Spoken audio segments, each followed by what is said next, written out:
Hello, and welcome to Summarize Science. Today, we're looking at a fascinating clash between a brand new idea in particle physics and the hard evidence from astronomy. Physicists have recently proposed that our best theory of particles, the Standard Model, might be incomplete. They suggest the existence of a new, incredibly lightweight particle, which they call the electroweak eta-w. Think of it as a ghost particle predicted to arise from the weak nuclear force that governs things like radioactive decay. According to the theory, this particle should be unimaginably light, with a mass billions of times smaller than an electron's. The theory also makes predictions about how strongly this particle should interact with the rest of the universe. So, how do you test for a particle that's so light and interacts so weakly? This paper takes a clever approach. It looks to the stars.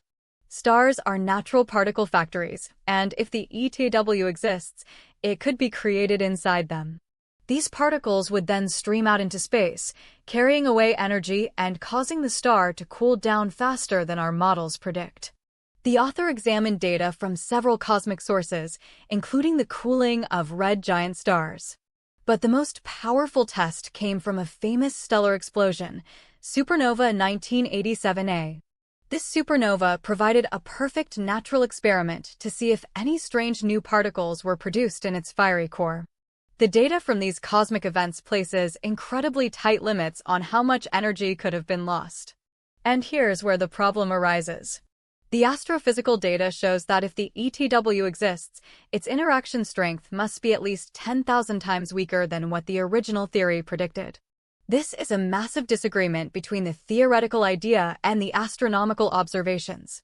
You might be wondering, could this new particle be the mysterious dark matter that holds galaxies together?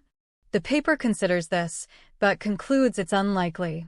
The particle is so light that its wavelength would be larger than an entire galaxy, which doesn't fit with how we see dark matter clustering.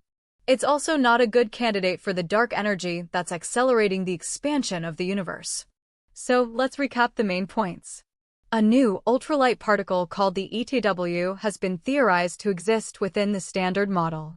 However, this paper shows that its predicted properties are in strong tension with astrophysical constraints from stellar cooling and supernovae. The theory says the particles' interactions should be at one level, but observations from the cosmos demand they be thousands of times weaker. What does this mean for the future?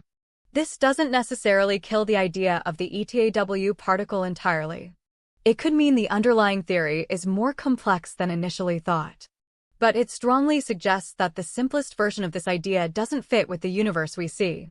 It's a perfect example of how looking at the largest structures in the cosmos can give us profound insights into the smallest, most fundamental particles of nature.